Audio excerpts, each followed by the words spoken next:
Okay.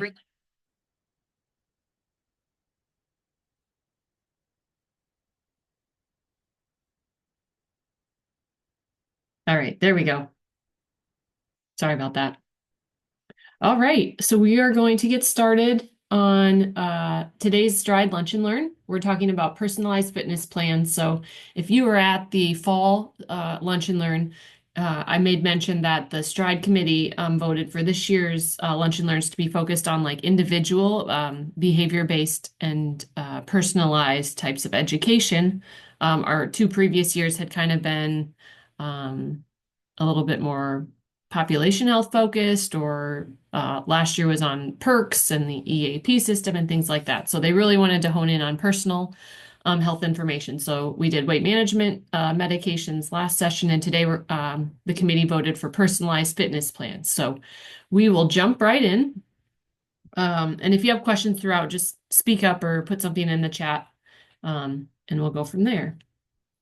So, of course, I just want to start, and you all already know this, hopefully, but when it comes to fitness and exercising, it's way more than just weight management on the reasons for exercising. So I hope you all think of that when it comes to like your reason for why you're exercising, and the goals you're trying to get from it. Because weight loss is probably at the very bottom of the list of the benefit you're going to see from exercise. And so if that's your goal, you're going to 9 times out of 10 kind of beat yourself up for not achieving what you think is achievable, because exercise is usually not the best way for weight loss. It can work, but there's way more benefits to exercise beyond just weight management. So there's the reduction of chronic diseases like heart disease and stroke and diabetes, helping you control your blood sugars, your insulin levels. It's been shown to help people with smoking cessation and tobacco use and cutting down that kind of stuff. We know there's a lot of science around it, improving your mental and emotional health. We'll talk about this later. Of course, mobility, and especially as we age, reducing our risk for falls or injuries. And of course, just improving your, oops, that's supposed to be chances of living a longer life. So I hope some of these are your whys and not just weight management, because there's so much more benefit to exercise than just managing our weight, and way more reasons of why we should be doing it. Um, we've done several different types of lunch and learns around fitness, so some of this is maybe going to sound repetitive, or it's this session is really sort of a compilation of many different lunch and learns we've had over the years, based on personalized fitness plans. So we will talk about specific types of exercises as far as fitness. So cardiovascular types of exercises, strength training, flexibility and mobility, the importance of core function, and functional training. So we'll kind of highlight some of those. And of course, rest. I forgot to mention that. Can't forget rest. So when it comes to designing your own personalized fitness plan, something that's going to work best for you, I put together a few steps that are helpful. First would be to assess your abilities. One, this is going to limit your chances of injury for you setting yourself up for maybe too high of an intensity or too much when you start a program. You want to make sure that it's within your capabilities and abilities, right? So there are a few different measurements or tests you can do on yourself if you're someone who's interested in like really honing in on how to create a fitness plan. We do have the InBody scanner here at Public Health, and most of you on this call have used that or know how to use it and use it regularly. But that's a cool tool, especially if you're someone who likes to measure outcomes and progress through a fitness plan. This is a good way to measure if what you're doing is benefiting you fitness wise. There's also the body mass index formula, which can also give you somewhat of a glimpse of if what you're doing is hitting the mark. And then, of course, just the mirror, right? Looking at yourself. We know that working out typically tends to show physique changes, even if the scale number doesn't change. So that can also be an easy gauge or how your clothes fit. You can also want to take note of what are your movement abilities. Do you have any limitations or challenges that you need to address before you or while you create your fitness plan? So maybe, you had an injury when you were younger, and so your shoulder mobility is an issue, or you can't swim for a particular reason. Maybe you wear a certain type of device that can't get wet. So you want to keep those things in mind so that you're not going to include those types of activities or things that are going to impair you from following through with your fitness plan. Also, you want to like I said, assess where you are at fitness wise. If you're someone, again, who really likes to track if you're making any improvements, if that's a motivator for you. These are some of the more common, easy to administer tests that you can do yourself. Cardiovascular wise, if you just Google Rockport walk test, it will spell out the easy way, but basically how fast you can walk in 1 mile or how far you can walk in 1 mile. And then the step test is another way where you try to see how many steps you can get in a minute, as well, at a certain height. There's strength tests. Some easier ones would be like how many push-ups can you do before fatigue? How many sit-ups could you do in 60 seconds? Or even max weight lifting. So how much weight can you lift one time? I would maybe shy away from that if you're by yourself. You really want someone else or a partner with you to help you if you're trying to max out on weights. And really that gets really specific. And if that's something you want to do as far as determine like the perfect weights to be lifting and stuff, that might be something where you want to reach out to me or another strength or personal trainer coach to help you assess really specific strength levels. And then, of course, you want to gauge what you're currently doing. Are you regularly exercising? Do you do it sometimes, or have you really not done anything lately? Because that's going to also dictate what kind of fitness plan you design, how often you're going to exercise, and how quickly you can increase in intensity and things like that. So that's all pretty repetitive. You already know all that. You also want to define your goal. Obviously, it's best when people have something that's clear and achievable so that they can stick with it. So you want to think and be honest with yourself, really, what is my goal? Is it to lose weight? Okay, but maybe there's something more. Maybe I want to put on muscle. Maybe I'd really like to have better endurance so I can run around with the grandkids. Maybe I'm just looking for overall fitness, or maybe exercise is just for enjoyment. I don't really need any sort of fitness gains or anything. I just want to make time to have mental clarity or peace of mind or an escape from the workday or something. So then you're ready to create your plan.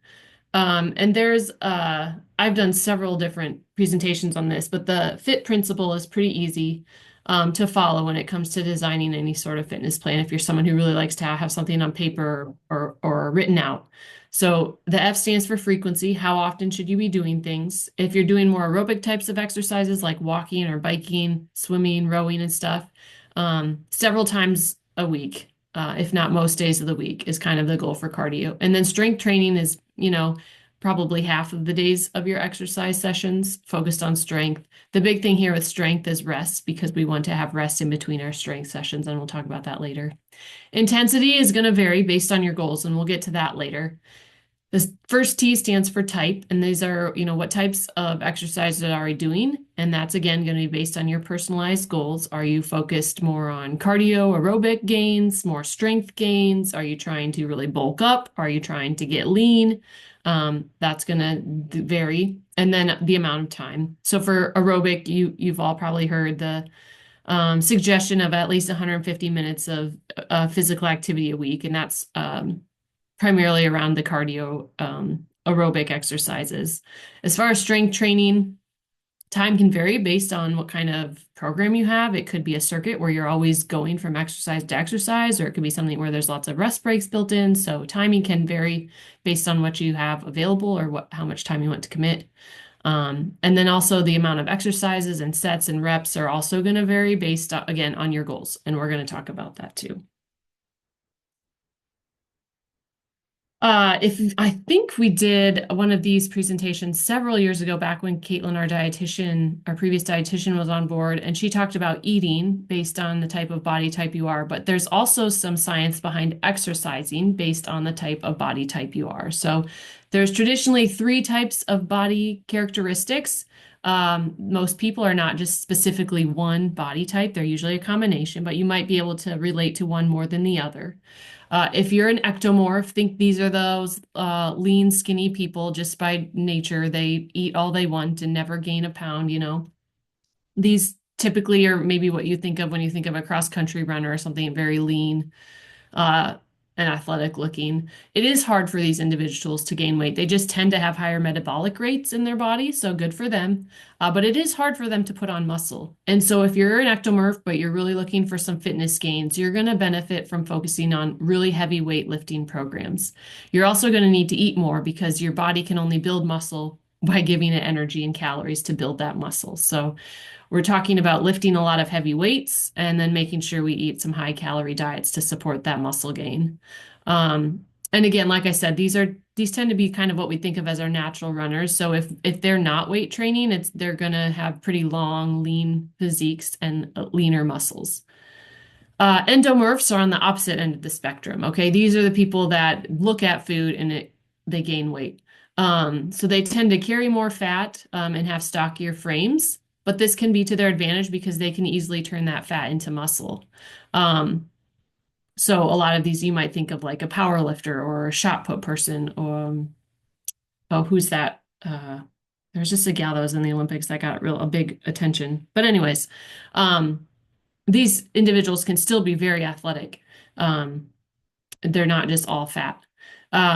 The goal here is again to try to keep that fat as muscle. So working out here is really important. Exercising regularly is really important for endomorphs to make sure that whatever calories are coming in are used appropriately and not just stored as fat. So these people are going to focus on high intensity workouts again because they've got to use those calories they're eating, right? They're not like the ectomorph who can keep burning even when they're just sitting on a couch. These people need that regular exercise. HIIT training can be helpful. That's high intensity interval training. So really there's not a lot of rest breaks. You're kind of going from one activity to the next. Again, that just boosts calorie burning. These individuals also, we would say, would focus on like protein for their calorie intakes because excess protein is not stored in the body well. And so those excess calories tend to just be excreted. Whereas if we're eating too much fat or carbs, the body can store that as fat. So this is where while you still need the calories from working out, those calories as protein can be more beneficial for the endomorph. And then the mesomorph is sort of that in-between person. Like Serena Williams would be a good example of this. You know, they can be super muscular or they can be super lean. They really have an easy time gaining weight or losing weight, and they can really kind of morph in between an ecto and an endomorph based on what they're doing in their lifestyle. So they could, if they're not active, they're going to start to gain weight. But if they are active, the weight can come off pretty easily. And they can really kind of shape their body how they want based on if they're lifting a lot of weights and want to put on bulk, or maybe they want to lift lower amounts of weights but higher reps. They can make those muscles look more lean. So the mesomorph is kind of in between. And like I said, you're probably not going to be a perfect fit in one of these three buckets. You're probably going to be a combination, but you might identify with one more than other, and that can kind of help you also based on maybe what your fitness goals might be. If you are an ectomorph, some things to think about when it comes to exercise, or one, like I said, focus on heavy training because it's really hard for the body to bulk up that muscle. So you're going to focus on heavier weights. That means usually maybe not a ton of repetitions, but I would say a decent amount of reps and sets. And then you don't really have to focus on cardio if your goal is muscle gain, because cardio tends to deplete those calories and that energy that's usually reserved for building muscle. So if you're a cross-country runner and you're trying to build muscle, it's going to be hard to do to build bulky muscle because your running is going to kind of offset your muscle build. So kind of, again, you have to think about what your fitness goals are here as an ectomorph on how much cardio versus how much strength training you're going to put into your plan, if that makes sense. So on the other side of the spectrum, remember, we have the endomorph. This is where we want to keep those calorie burning intervals high. So interval training, HIIT training is really helpful. We're really trying to get a bang for our buck here for our workouts. So keeping cardio in our workouts is helpful, but also having strength training so that we can still burn calories while we're not exercising, right? Because our muscle is what burns calories at rest.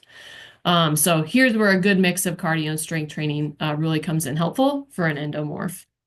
And it doesn't have to be all on the same day, but you might have like a cardio day and a strength day and flip-flop between those. And then the mesomorph, like I said, they're focused on, really what is the fitness goal. They're lucky they get to pick if they want to bulk up or if they want to get lean because it's a little bit easier for them based on their body characteristics. So the main thing here is just combination because you want to keep the body guessing. If you keep doing the same exercise time after time, the body gets really good here in these body sets to adapt, and then running 1 mile doesn't burn as many calories as it did when you maybe first started because you've gotten good at it. So variety here is huge to keep the body responding the way you want it to. So you might be focused on moderate or heavy weights, or you might be on the leaner side of weights, depending if you're trying to get lean or add muscle mass. And again, you're going to adjust your cardio and strength based on what your goals are. But I would say, above all, more than planning and dictating your fitness plan on your body type is to base it on your enjoyment level. Do not schedule yourself for activities that you don't find fun. The most important improvement tactic that helps for people who are regular exercisers is doing something they enjoy. So definitely, if swimming's not your thing, don't put swimming into your plan. If you don't like strength training, it's great for you, but if you're not enjoying it, it's not going to be something you're going to stick with. So, the number one thing is it has to be activities you enjoy. If that's just a walk every day, then so be it. You're still getting some health benefits from that. There are obviously other components besides enjoyment. So I'm just going to run through these in the last few minutes here and kind of explain the difference if you're not familiar with cardio exercises versus strength and flexibility, and then why rest is so important. So if you're someone who's focusing on cardio and you maybe like to measure how you're doing with your fitness plan and if it's working, one way to do that is to gauge your heart rate. Well, I should back up. So cardio exercises are going to be things that use large muscle groups in the body and are very repetitive. Things like walking, running, biking, swimming, all those things listed there. You can gauge your heart rate zone by using a max heart rate. And the easiest formula is just take 220 minus your age, and that will give you your max heart rate zone. And then when it comes as far as how intense you should be working, typically people are going to work in the moderate to high intensity ranges of exercise if they want fitness gains. So we're talking between 55 and maybe 80% of our max heart rate. So for me, that's probably like 150 to 170 beats per minute.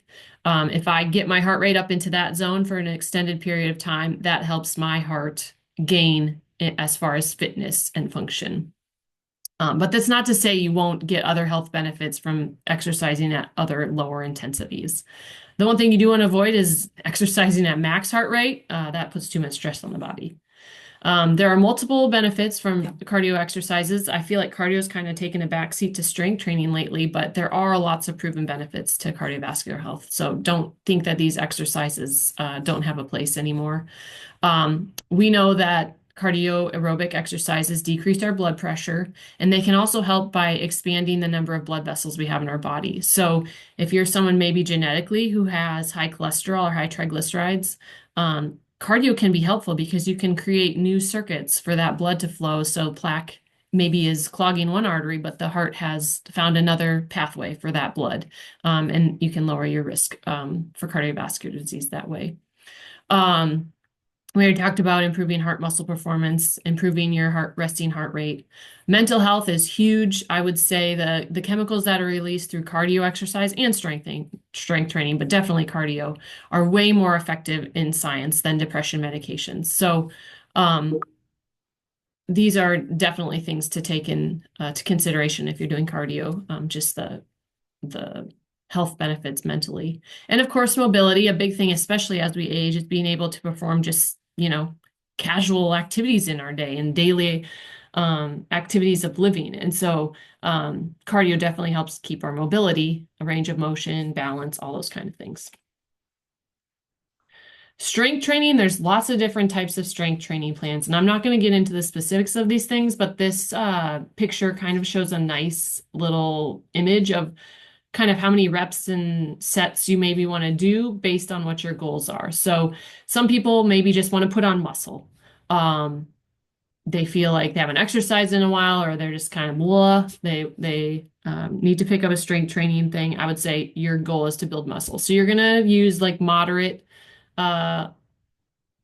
weighted dumbbells or whatever it might be, a moderate weight, and about 8 to 15 repetitions, and probably a couple sets of those. However, if you're someone who really wants to build strength and bulk up, maybe you're an athlete or you're really needing some power and stuff like that, you're going to use much heavier weights, but only enough to lift it 1 to 6 times. And then if you're someone, maybe a cross-country runner, someone who likes long, lean muscles, you're more so going to want to build muscle endurance, and that's going to be a lightweight, but much higher repetitions. And you might ask, well, how do I know which weight it is to rep? Typically, you want to be almost fatigued by the second or very last repetition of the set. So, say my goal is to build muscle. I want to try to maybe do 12 repetitions of a weight. I'm going to choose a weight that's going to get me fatigued between the 10th and 12th rep. If by the 12th rep I could have hammered out 15 more, I should have used a heavier weight. If by the 8th rep I couldn't even get it off the floor, I used too heavy of a weight. So usually the last few reps you want to be a pretty good strain where you feel like, yeah, I really can't do anymore, and that can help you. And that's going to take some practice and some gauging of how what weights you should be at. And then usually the body adapts every, I would say, 3 weeks or so. You can tick up your weight a little bit. A rule of thumb we usually say as fitness trainers is for the upper body, increase that weight every 3 weeks, like by 2 or 3 pounds. And then the lower body exercises, you can usually increase by 3 to 5 pounds every few weeks. So, of course, you can't forget flexibility, right? Super important. You can work on flexibility during warm-ups. So those would be more active stretches, movement stretches. So, walking, maybe some, what are they called? Toe touches if you're walking out in front and like kicking forward, walking hamstring stretches, things like that. The goal here is to get the body moving, get the blood flowing to all the muscles. This is really going to decrease your risk for injury. Most people, I play adult softball. Everyone who pulls a hamstring didn't warm up properly. That's just a fact. And so it's really important to get that blood flowing to those muscles because they're like rubber bands and you got to get the heat there, and that's where the blood is. And the more that you warm them up, the stretchier they're going to be, and the less likely you're going to tear them or injure them. Cool down is the opposite. This is where you're trying to remove that lactic acid that's built up in the body. So this is where you're going to do those more static or stationary stretches that we think about typically when we think of flexibility. So, like leg toe touches where we're maybe sitting down and leaning forward, or like what this gal is doing here in the picture, where we're just kind of sitting and holding a pose and trying to get a little bit more flexibility each time we repeat that motion. And those you would want to do after your workouts. You can even have complete exercise sessions focused strictly on flexibility and stretching. And I know yoga and Pilates incorporate a lot of that into their workouts as well too. And you can see by this chart, there's tons of benefits to flexibility and stretching. And we can't forget rest. The most important thing when it comes to having a fitness plan, if you continue to pound your body day after day with exercise and strength training and everything, it will start to deplete itself, and you increase your risk for muscle tears and injuries and overtraining syndrome, lots of things like that. So these are some benefits, obviously. Strength training, when you're strength training, you actually create little tears in your muscles. And so it's that day after when you're resting that the body has decided to signal to send those repair cells and everything to that area to then make it stronger, right? It's like it's not going to happen again, so we're going to make it stronger. Same thing like when a bone breaks. It's typically much stronger where the bone broke because the body's like, yep, that must have been a weak spot. We're not going to let that happen again. And it'll add a lot of tissue and stuff like that. Now, it's scar tissue, so it's not always helpful, but that's the body's response to get it stronger. So same thing with muscles. You need that off day in between strength training to really allow that muscle growth. We also know it reduces injury prevention and muscle soreness. Typically, like strength training, a lot of muscle soreness is delayed. So it's like 24 to 48 hours after the session where you'll actually feel that soreness, especially if you didn't stretch. So rest and stretching are very important. We know rest helps sleep. Chronic exercise without days of rest really raises your cortisol levels, which we know how much that stresses out the body. So allowing those rest days are also important. I won't get into overtraining, but there's lots of science behind overtraining and if you're an athlete, your strength coaches will pay particular attention to this to make sure that they're not overtraining their athletes. And they have lots of different valleys and hills that they put their athletes on as far as training programs. And then we know mental health is important as well for rest. But like all, enjoyment is the number one thing you need to think about when personalizing your fitness plan. Because, like I said, if you don't like it, you're not going to do it. And the big thing here is just to make exercise a part of your daily life. I can't remember who said something, but we know that it takes 21 days to kind of form a habit. So it's basically 21 days to make a bad habit obsolete, another 21 days to put the new habit in place, and then the final 21 days after that to it permanently become part of your life. So give yourself a good, 2.5 months of working at some new behavior or whatever it might be before it becomes a natural part of your day to day. And if by the time you're not there, then you've obviously not chosen an activity that you enjoy or can make time for. So you might want to rethink things. So, okay, I've babbled enough. If you have questions, I will take them now. Otherwise, I will let you go.